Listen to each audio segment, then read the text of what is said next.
ಮಗನು ತಾಯಿ ತಂದೆಯನ್ನು ದಾರಿಯಲ್ಲಿ ಬಿಟ್ಟು ಹೋದನು. ವರ್ಷಗಳ ನಂತರ ಮರಳಿ ಬಂದಾಗ ಎಲ್ಲವೂ ಬದಲಾಗಿತ್ತು. ಕತೆ ಹೀಗಿದೆ.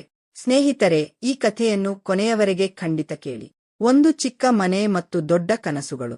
ಹಳ್ಳಿಯ ಒಂದು ಶಾಂತ ಮೂಲೆಯಲ್ಲಿ ಮಣ್ಣಿನ ಒಂದು ಚಿಕ್ಕ ಮನೆಯಿತ್ತು. ಆ ಮನೆಯಲ್ಲಿ ವಾಸಿಸುತ್ತಿದ್ದರು ರಾಮದಯಾಳ ಮತ್ತು ಅವರ ಪತ್ನಿ ಶಾಂತಿ. ಅವರ ಜೀವನ ಬಹಳ ಸರಳವಾಗಿತ್ತು. ಆದರೆ ಅವರ ಹೃದಯದಲ್ಲಿ ಒಂದೇ ಒಂದು ಕನಸು ಇತ್ತು. ತಮ್ಮ ಮಗ ರವಿಯನ್ನು ಓದಿ ಬರೆಯಿಸಿ ದೊಡ್ಡವನನ್ನಾಗಿಸುವುದು. ರಾಮದಯಾಳ ಬೆಳಿಗ್ಗೆ ಸೂರ್ಯೋದಯಕ್ಕೂ ಮುಂಚೆಯೇ ಹೊಲಗಳಿಗೆ ಹೋಗುತ್ತಿದ್ದರು. ಉರಿಯುವ ಬಿಸಿಲಿನಲ್ಲಿ ಕೆಲಸ ಮಾಡುತ್ತಿದ್ದರು. ಕೈಗಳಲ್ಲಿ ಗುಳ್ಳೆಗಳು ಬೀಳುತ್ತವೆ, ಆದರೆ ಮುಖದಲ್ಲಿ ಎಂದಿಗೂ ಮಿಡಿತ ಕಾಣಿಸುತ್ತಿರಲಿಲ್ಲ. ಶಾಂತಿ ಮನೆ ನೋಡಿಕೊಳ್ಳುತ್ತಿದ್ದರು. ಸ್ವಲ್ಪ ಹೊಲಿಗೆ ಕೆಲಸ ಮಾಡುತ್ತಿದ್ದರು ಮತ್ತು ಪ್ರತಿದಿನ ದೇವರನ್ನು ಹೀಗೆ ಪ್ರಾರ್ಥಿಸುತ್ತಿದ್ದರು, ನನ್ನ ಮಗನ ಭವಿಷ್ಯ ಒಳ್ಳೆಯದಾಗಲಿ. ರವಿ ಅವರ ಜೀವನದ ಕೇಂದ್ರವಾಗಿದ್ದ.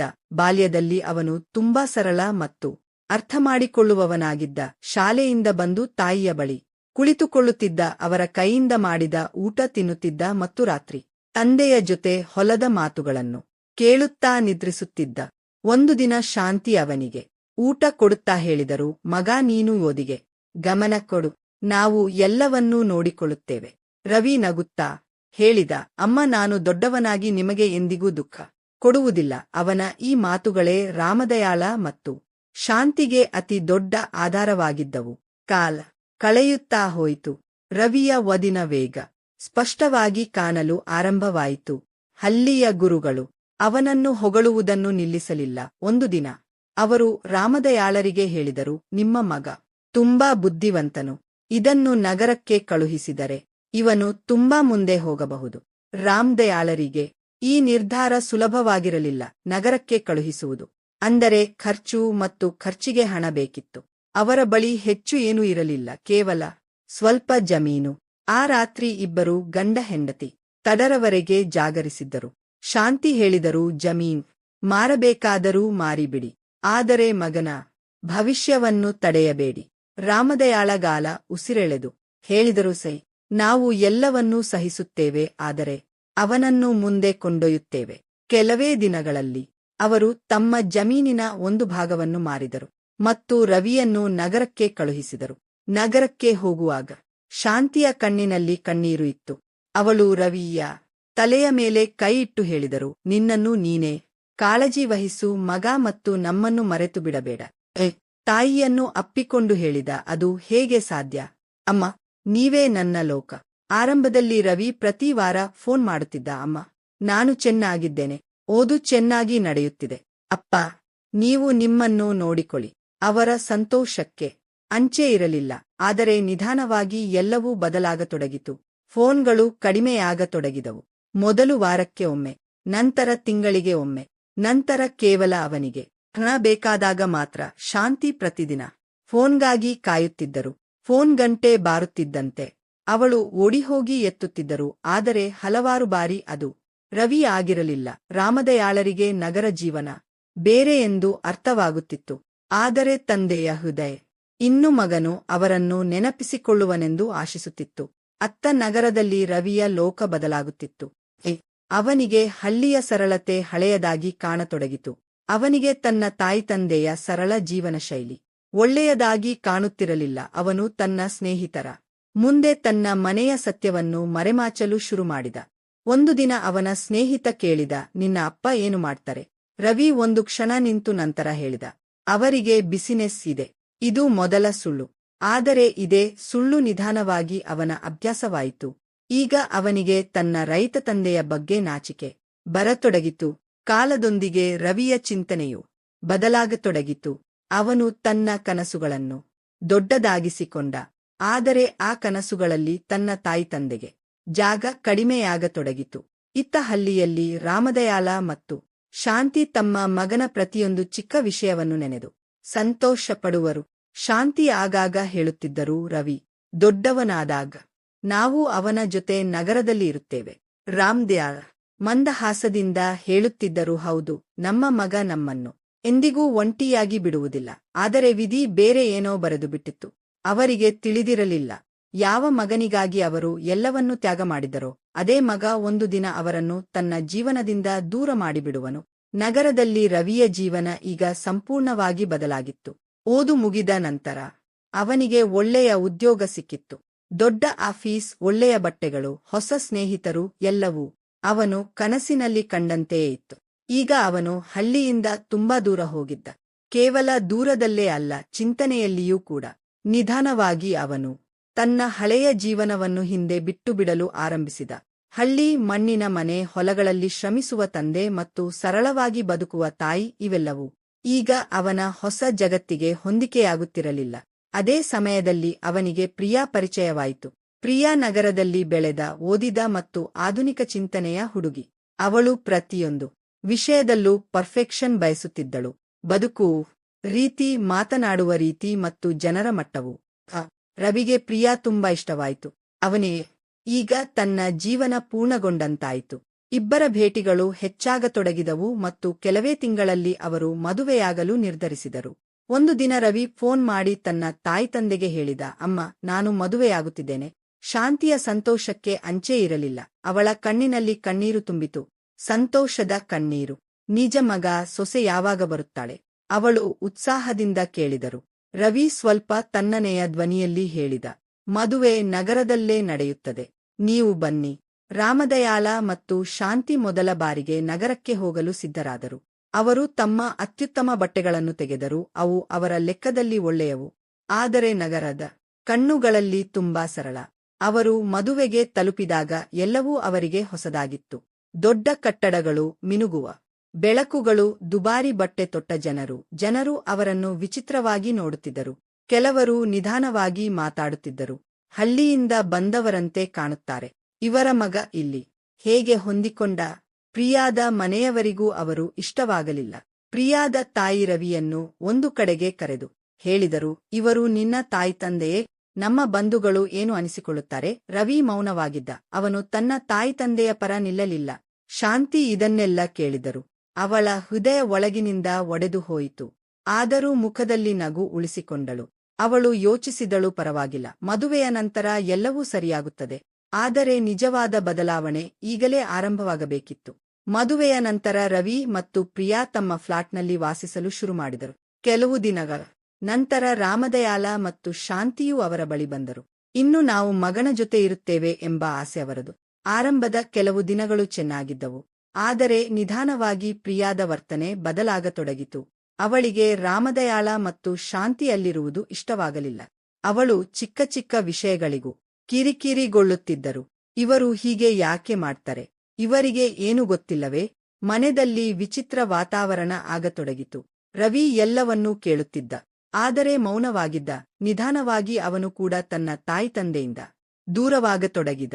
ಈಗ ಅವನು ಅವರ ಜೊತೆ ಕಡಿಮೆ ಕುಳಿತುಕೊಳ್ಳುತ್ತಿದ್ದ, ಕಡಿಮೆ ಮಾತನಾಡುತ್ತಿದ್ದ. ಶಾಂತಿ ಹಲವಾರು ಬಾರಿ ಅವನನ್ನು ನೋಡಿ ಯೋಚಿಸುತ್ತಿದ್ದರು, ಇದೇನಾ ಮಗ? ನನ್ನಿಲ್ಲದೆ ಒಂದು ಕ್ಷಣವೂ ಇರಲಿಲ್ಲವಲ್ಲ. ಒಂದು ರಾತ್ರಿ ಪ್ರಿಯಾ ಸ್ಪಷ್ಟವಾಗಿ ಹೇಳಿದಳು, ನೋಡು ರವಿ, ನಾನು ನಿನ್ನ ತಾಯ್ತಂದೆಯ ಜೊತೆ ಇರಲು ಸಾಧ್ಯವಿಲ್ಲ. ಅಥವಾ ಇವರು ಇಲ್ಲಿ ಇರುತ್ತಾರೆ, ಇಲ್ಲವೇ ನಾನು. ಇದನ್ನು ಕೇಳಿ ರವಿ ಒಳಗಿನಿಂದ ನಡುಗಿಬಿಟ್ಟ. ಒಂದು ಕಡೆ ಅವನ ತಾಯ್ತಂದೆ ಅವನಿಗಾಗಿ ಎಲ್ಲವನ್ನೂ ಬಿಟ್ಟವರು. ಮತ್ತೊಂದು ಕಡೆ ಅವನ ಪತ್ನಿ, ಅವಳ ಜೊತೆ ಅವನು ಹೊಸ ಜೀವನ ಆರಂಭಿಸಿದ್ದ. ಅವನು ನಿರ್ಧಾರ ಮಾಡಬೇಕಿತ್ತು. ಆದರೆ ಅವನು ಸುಲಭವಾದ ದಾರಿಯನ್ನೇ ಆರಿಸಿಕೊಂಡ. ಮುಂದಿನ ದಿನ ಅವನು ತನ್ನ ತಾಯ್ತಂದೆಗೆ ಹೇಳಿದ, ಅಪ್ಪ ಅಮ್ಮ, ಹಳ್ಳಿಯಲ್ಲೇ ಇರುವುದು ನಿಮ್ಗೆ ಒಳ್ಳೆಯದು. ಇಲ್ಲಿ ನಿಮ್ಗೆ ತೊಂದರೆ ಆಗುತ್ತದೆ. ರಾಮದಯಾಳ ಅವನ ಕಣ್ಣುಗಳಲ್ಲಿ ನೋಡಿದರು. ಎಲ್ಲವೂ ಅರ್ಥವಾಗಿತ್ತು. ಅವರು ನಿಧಾನವಾಗಿ ಕೇಳಿದರು, ಮಗ, ನಾವು ನಿನ್ನ ಜೊತೆ ಇರಲಾರವೇ? ರವಿ ಕಣ್ಣುಗಳನ್ನು ತಗ್ಗಿಸಿದ. ಹಿಂದಿನಿಂದ ಪ್ರಿಯಾ ಹೇಳಿದಳು, ಇಲ್ಲ. ಈ ಒಂದು ಪದವೇ ಯಾರೋ ಹೃದಯಕ್ಕೆ ಹೊಡೆದಂತಾಯಿತು. ಶಾಂತಿಯ ಕಣ್ಣಿನಲ್ಲಿ ಕಣ್ಣೀರು ತುಂಬಿತು. ರಾಮದಯಾಳ ಗಾಲ ಉಸಿರೆಳೆದರು ಮತ್ತು ಮೌನರಾದರು. ಸ್ವಲ್ಪ ಹೊತ್ತಿನ ನಂತರ ರವಿ ಹೇಳಿದ, ನಾನು ನಿಮ್ಮನ್ನು ಹಳ್ಳಿಗೆ ಬಿಡುತ್ತೇನೆ. ಇಬ್ಬರೂ ಮೌನವಾಗಿ ಕಾರಿನಲ್ಲಿ ಕೂತರು. ಮಾರ್ಗವೆಲ್ಲ ಯಾರೂ ಏನೂ ಮಾತನಾಡಲಿಲ್ಲ. ಶಾಂತಿ ಕಿಟಕಿಯಿಂದ ಹೊರಗೆ ನೋಡುತ್ತಾ ತನ್ನ ಕಣ್ಣೀರು ಮರೆಮಾಚುತ್ತಿದ್ದರು.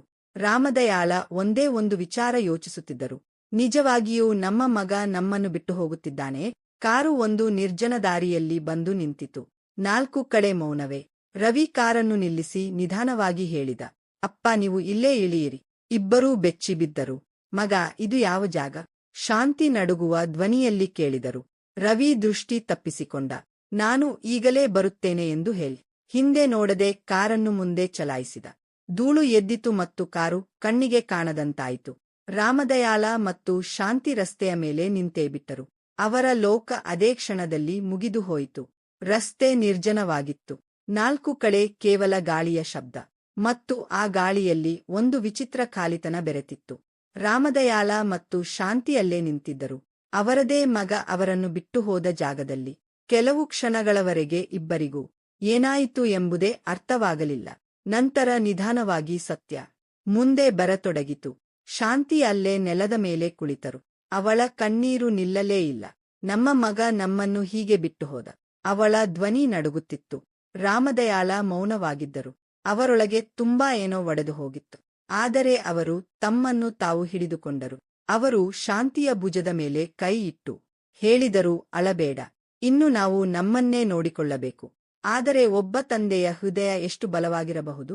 ಅವರ ಕಣ್ಣು ತುಂಬಿ ಬಂತು. ಆದರೂ ಅವರು ಕಣ್ಣೀರು ಬೀಳಲು ಬಿಡಲಿಲ್ಲ. ರಾತ್ರಿಯಾಗತೊಡಗಿತು. ಸೂರ್ಯ ಅಸ್ತಮಿಸಿದ ಮತ್ತು ಕತ್ತಲೆ ನಿಧಾನವಾಗಿ ಹರಡಿತು. ಈಗ ಸಮಸ್ಯೆ ಕೇವಲ ನೋವಿನದ್ದಲ್ಲ, ಜೀವನದದ್ದಾಗಿತ್ತು. ಅವರ ಬಳಿ ಹಣವೂ ಇರಲಿಲ್ಲ, ಪರಿಚಯವೂ ಇರಲಿಲ್ಲ ಮತ್ತು ಆಧಾರವೂ ಇರಲಿಲ್ಲ. ಶಾಂತಿ ಭಯದಿಂದ ಕೇಳಿದರು, ಇನ್ನು ನಾವು ಎಲ್ಲಿಗೆ ಹೋಗೋಣ? ರಾಮದಯಾಳ ಆಕಾಶದ ಕಡೆ ನೋಡಿದರು ಮತ್ತು ನಿಧಾನವಾಗಿ ಹೇಳಿದರು, ದೇವರ ಮೇಲೆ ನಂಬಿಕೆ ಇಡು.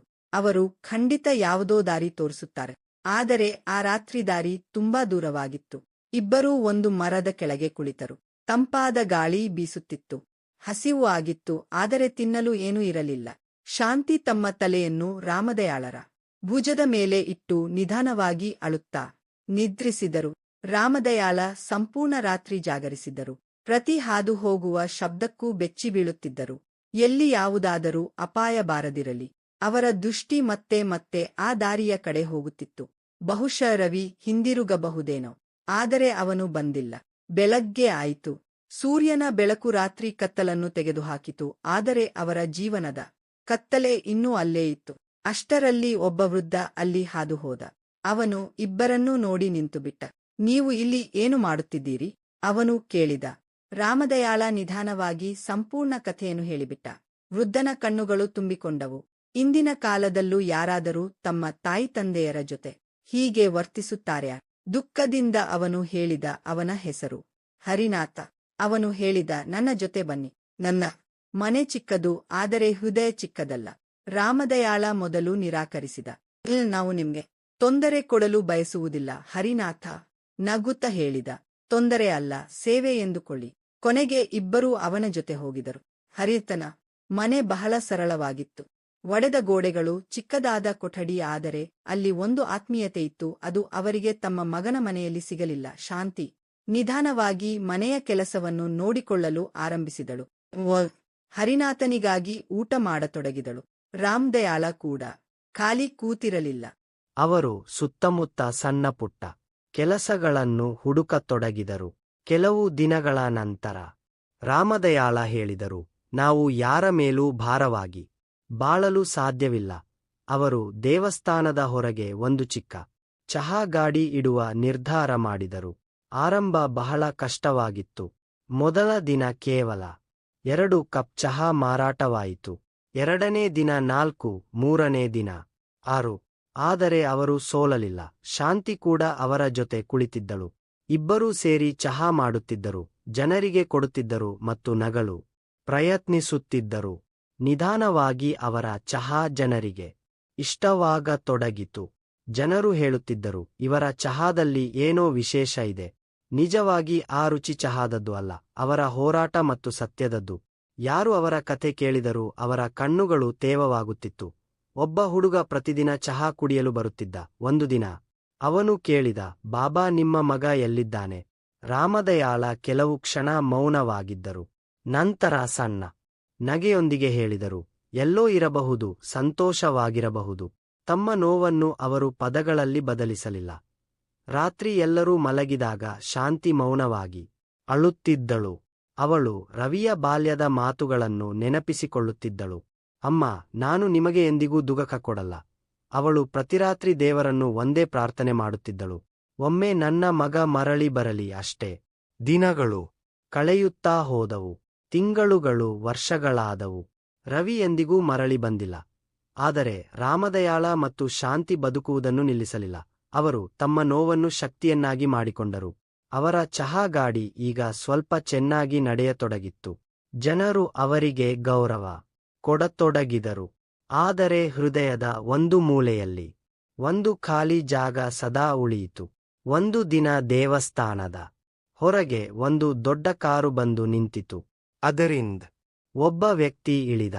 ಅವನ ಮುಖ ದಣಿದಿತ್ತು. ಕಣ್ಣುಗಳಲ್ಲಿ ನೋವು ಇತ್ತು ಮತ್ತು ನಡೆದಲ್ಲಿ ದುರ್ಬಲತೆ ಇತ್ತು. ಅವನು ನಿಧಾನವಾಗಿ ನಡೆಯುತ್ತಾ ಚಹಾ ಗಾಡಿಯ ಬಳಿ ಬಂದ. ಒಂದು ಚಹಾ ಕೊಡಿ, ಅವನು ನಿಧಾನ ಸ್ವರದಲ್ಲಿ ಹೇಳಿದ. ರಾಮದಯಾಳ ಚಹಾ ಮಾಡಿ ಅವನಿಗೆ ಕೊಟ್ಟರು. ಅವನು ತಲೆ ಎತ್ತಿದ ಕ್ಷಣದಲ್ಲೇ ರಾಮದಯಾಳನ ಕೈ ನಡುಗಿತು.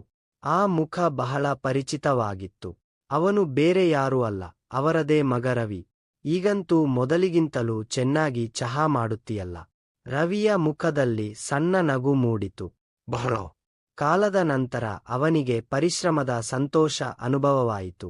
ಒಂದು ರಾತ್ರಿ ಮೂವರೂ ಜೊತೆ ಕೂತಿದ್ದರು. ರವಿ ನಿಧಾನ ಸ್ವರದಲ್ಲಿ ಹೇಳಿದ, ಪಾಪ, ನಾನು ನಿಮಗೆ ತುಂಬಾ ದುಗಕ ಕೊಟ್ಟೆ. ರಾಮದಯಾಳ ಮೌನವಾಗಿದ್ದರು. ರವಿಯ ಕಣ್ಣುಗಳಿಂದ ಕಣ್ಣೀರು ಹೊರಬರತೊಡಗಿತು. ನಾನು ಪ್ರತಿದಿನ ನನ್ನ ತಪ್ಪಿಗಾಗಿ ಪಶ್ಚಾತ್ತಾಪ ಪಡುತ್ತೇನೆ. ಶಾಂತಿಯು ಅಳತೊಡಗಿದಳು. ಆ ರಾತ್ರಿ ಮೊದಲ ಬಾರಿಗೆ ಮೂವರ ನಡುವಿನ ಅಂತರ ಸ್ವಲ್ಪ ಕಡಿಮೆಯಾಯಿತು. ಆದರೆ ಸಂಪೂರ್ಣವಾಗಿ ಮುಗಿಯಲಿಲ್ಲ. ರಾಮದಯಾಳ ನಿಧಾನವಾಗಿ ಹೇಳಿದರು, ನಂಬಿಕೆ ಒಡೆಯಲು ಒಂದು ಕ್ಷಣ ಸಾಕು. ಆದರೆ ಅದನ್ನು ಮರಳಿ ಕಟ್ಟಲು ಪೂರ್ಣ ಜೀವನ ಬೇಕಾಗುತ್ತದೆ. ರವಿ ತಲೆ ತಗ್ಗಿಸಿದ. ಅವನು ತಿಳಿದಿದ್ದ, ಇನ್ನೂ ಅವನ ನಿಜವಾದ ಪರೀಕ್ಷೆ ಬಾಕಿಯಿತ್ತು. ಸಮಯ ನಿಧಾನವಾಗಿ ಕಳೆಯುತ್ತಿತ್ತು. ದೇವಸ್ಥಾನದ ಹೊರಗೆ ಇದ್ದ ಚಿಕ್ಕ ಚಹಾ ಗಾಡಿ ಈಗ ಒಂದು ಗುರುತಾಗಿತ್ತು. ಜನರು ದೂರದೂರಿನಿಂದ ಚಹಾ ಕುಡಿಯಲು ಬರುತ್ತಿದ್ದರು. ಆದರೆ ಈ ಗಾಡಿಯ ನಿಜವಾದ ಗುರುತು ಚಹಾ ಅಲ್ಲ, ಆ ಕುಟುಂಬದ ಕತೆ. ನೋವು ಅನುಭವಿಸಿದ್ದರೂ ಬದುಕುವುದನ್ನು ನಿಲ್ಲಿಸದ ಕತೆ. ರವಿ ಈಗ ಸಂಪೂರ್ಣವಾಗಿ ಬದಲಾಗಿದ್ದ. ಅವನು ಬೆಳಗ್ಗೆ ಮೊದಲೇ ಎದ್ದು ಗಾಡಿ ಇಟ್ಟು ತಾಯಿ ತಂದೆಯರ ಕಾಳಜಿ ವಹಿಸಿ ಮತ್ತು ದಿನವಿಡೀ ಪರಿಶ್ರಮಿಸುತ್ತಿದ್ದ. ಅವನ ಕಣ್ಣುಗಳಲ್ಲಿ ಈಗ ಅಹಂಕಾರ ಇರಲಿಲ್ಲ, ಕೇವಲ ಪಶ್ಚಾತ್ತಾಪ ಮತ್ತು ಜವಾಬ್ದಾರಿ ಇತ್ತು. ಅವನು ಪ್ರತಿದಿನ ಒಂದೇ ಪ್ರಯತ್ನ ಮಾಡುತ್ತಿದ್ದ, ತನ್ನ ತಾಯಿ ತಂದೆಯರ ಮನಸ್ಸನ್ನು ಮತ್ತೆ ಗೆಲ್ಲಲು. ಆದರೆ ಹೃದಯದ ಗಾಯಗಳು ಅಷ್ಟು ಆಳವಾಗಿದ್ದವು, ಅವು ಗುಣವಾಗಲು ಸಮಯ ಬೇಕಾಗಿತ್ತು. ಒಂದು ಬೆಳಗ್ಗೆ ಶಾಂತಿಯ ಆರೋಗ್ಯ ಏಕಾಏಕಿ ಹದಗೆಟ್ಟಿತು. ಅವಳಿಗೆ ಭಾರೀ ಜ್ವರ ಇತ್ತು ಮತ್ತು ದೇಹದಲ್ಲಿ ಸಂಪೂರ್ಣ ಶಕ್ತಿ ಇರಲಿಲ್ಲ. ರವಿ ಗಾಬರಿಗೊಂಡ. ಅಮ್ಮ, ನಿಮಗೆ ಏನೂ ಆಗುವುದಿಲ್ಲ. ಅವನು ಮತ್ತೆ ಮತ್ತೆ ಅದನ್ನೇ ಹೇಳುತ್ತಿದ್ದ. ಅವನು ತಕ್ಷಣ ವೈದ್ಯರನ್ನು ಕರೆತರಲು ಓಡಿದ. ಅವನು ದಿನವಿಡೀ ಗಾಡಿಯ ಕಡೆ ಗಮನ ಕೊಡಲಿಲ್ಲ, ಕೇವಲ ಅಮ್ಮನ ಬಳಿಯೇ ಕುಳಿತಿದ್ದ. ರಾತ್ರಿ ಆಯಿತು. ಆದರೆ ರವಿಯ ಕಣ್ಣುಗಳಲ್ಲಿ ನಿದ್ರೆ ಇರಲಿಲ್ಲ. ಅವನು ಸ್ವಲ್ಪ ಸ್ವಲ್ಪ ಸಮಯಕ್ಕೊಮ್ಮೆ ಶಾಂತಿಯ ನೆತ್ತಿಯನ್ನು ಮುಟ್ಟಿ ನೋಡುತ್ತಿದ್ದ, ನೀರು ಕುಡಿಸುತ್ತಿದ್ದ ಮತ್ತು ಔಷಧಿ ಕೊಡುತ್ತಿದ್ದ. ಅವನ ಕಣ್ಣುಗಳಲ್ಲಿ ಭಯ ಸ್ಪಷ್ಟವಾಗಿತ್ತು. ಈ ಸಲ ತಾಯಿಯನ್ನು ಕಳೆದುಕೊಂಡರೆ ತನ್ನನ್ನು ಎಂದಿಗೂ ಕ್ಷಮಿಸಿಕೊಳ್ಳಲು ಸಾಧ್ಯವಿಲ್ಲ ಅನ್ನುವಂತೆ. ಶಾಂತಿ ನಿಧಾನವಾಗಿ ಅವನ ಕಡೆ ನೋಡಿದಳು. ದುರ್ಬಲ ಸ್ವರದಲ್ಲಿ ಹೇಳಿದಳು, ನೀನು ಬದಲಾಗಿದ್ದೀಯ ಮಗನೇ. ರವಿಯ ಕಣ್ಣುಗಳಿಂದ ಕಣ್ಣೀರು ಹರಿಯಿತು. ಅವನು ತಾಯಿಯ ಕೈ ಹಿಡಿದ. ಅಮ್ಮ, ನೀವು ಕೇವಲ ಚೇತರಿಸಿಕೊಳ್ಳಿ, ನಾನು ಎಲ್ಲವನ್ನೂ ಸರಿಮಾಡುತ್ತೇನೆ. ರಾಮದಯಾಳ ಇದನ್ನೆಲ್ಲ ಮೌನವಾಗಿ ನೋಡುತ್ತಿದ್ದರು. ಅವರ ಮನಸ್ಸಿನಲ್ಲಿ ನಡೆಯುತ್ತಿದ್ದ ಹೋರಾಟ ಈಗ ಮುಗಿಯತೊಡಗಿತ್ತು. ಅವರು ನೋಡಿದರು, ಅದೇ ಮಗ ಒಮ್ಮೆ ಅವರನ್ನು ರಸ್ತೆಯ ಮೇಲೆ ಬಿಟ್ಟು ಹೋಗಿದ್ದ. ಇಂದು ಅದೇ ಮಗ ರಾತ್ರಿ ಪೂರ್ತಿ ಜಾಗರಣೆ ಮಾಡಿ ತನ್ನ ತಾಯಿಗೆ ಸೇವೆ ಮಾಡುತ್ತಿದ್ದಾನೆ. ಬೆಳಗ್ಗೆ ಆಯಿತು. ಶಾಂತಿಯ ಆರೋಗ್ಯ ಸ್ವಲ್ಪ ಸುಧಾರಿಸಿತು. ರವಿ ದಣಿದ ಸ್ಥಿತಿಯಲ್ಲಿ ಒಂದು ಮೂಲೆಯಲ್ಲಿ ಕುಳಿತಿದ್ದ. ಆಗ ರಾಮದಯಾಳ ಅವನ ಬಳಿಗೆ ಬಂದರು. ಅವರು ನಿಧಾನವಾಗಿ ಹೇಳಿದರು, ರವಿ. ರವಿ ತಕ್ಷಣ ಎದ್ದು ನಿಂತ. ಹೌದು ಪಾಪ. ರಾಮದಯಾಳ್ ಅವನ ಕಣ್ಣುಗಳಲ್ಲಿ ನೋಡಿದರು. ಕೆಲವು ಕ್ಷಣ ಏನೂ ಹೇಳಲಿಲ್ಲ. ನಂತರ ಹೇಳಿದರು, ಇಂದು ನಾನು ನಿನ್ನನ್ನು ಕ್ಷಮಿಸುತ್ತೇನೆ. ಇದನ್ನು ಕೇಳುತ್ತಿದ್ದಂತೆಯೇ ರವಿಯ ಕಣ್ಣೀರು ನಿಲ್ಲಲಿಲ್ಲ. ಅವನು ತಕ್ಷಣ ಅವರ ಪಾದಗಳಿಗೆ ಬಿದ್ದ. ಪಾಪ. ರಾಮದಯಾಳ ಅವನನ್ನು ಎತ್ತಿ ಅಪ್ಪಿಕೊಂಡರು. ಹಲವಾರು ವರ್ಷಗಳ ನಂತರ ತಂದೆ ಮಗನ ಈ ಮಿಲನವಾಗಿತ್ತು. ಆದರೆ ಈ ಅಪ್ಪುಗೆಯಲ್ಲಿ ಸಂತೋಷದ ಜೊತೆಗೆ ಆಳವಾದ ನೋವು ಇತ್ತು. ರಾಮದಯಾಳ್ ನಿಧಾನವಾಗಿ ಹೇಳಿದರು, ಒಂದು ಮಾತು ಸದಾ ನೆನಪಿರಲಿ, ಕ್ಷಮೆ ಸಿಗುತ್ತದೆ, ಆದರೆ ಹೋಗಿಬಿಟ್ಟ ಸಮಯ ಎಂದಿಗೂ ಮರಳಿ ಬರುವುದಿಲ್ಲ. ರವಿ ಮೌನವಾಗಿದ್ದ. ಅವನ ಬಳಿ ಯಾವುದೇ ಉತ್ತರ ಇರಲಿಲ್ಲ. ಅವನು ಅರಿತಿದ್ದ, ತಾನು ಜೀವನದ ಅತಿ ದೊಡ್ಡ ತಪ್ಪು ಮಾಡಿದ್ದಾನೆಂದು. ತನ್ನ ತಾಯಿ ತಂದೆಯರ ಆ ವರ್ಷಗಳನ್ನು ಕಸಿದುಕೊಂಡಿದ್ದ, ಅವರಿಗೆ ಅವನ ಜೊತೆ ಅತ್ಯಂತ ಅಗತ್ಯವಾಗಿದ್ದ ಸಮಯದ ಜೊತೆ ಎಲ್ಲವೂ ಸ್ವಲ್ಪ ಸಾಮಾನ್ಯವಾಗತೊಡಗಿತು. ಈಗ ಮೂವರೂ ಜೊತೆಗಿದ್ದರು. ಗಾಡಿಯು ಈಗ ಒಂದು ಚಿಕ್ಕ ಅಂಗಡಿಯಾಗಿ ಬದಲಾಗಿತ್ತು. ರವಿ ತನ್ನ ತಾಯಿ ತಂದೆಯನ್ನು ಎಂದಿಗೂ ಒಂಟಿಯಾಗಿರಲು ಬಿಟ್ಟಿಲ್ಲ.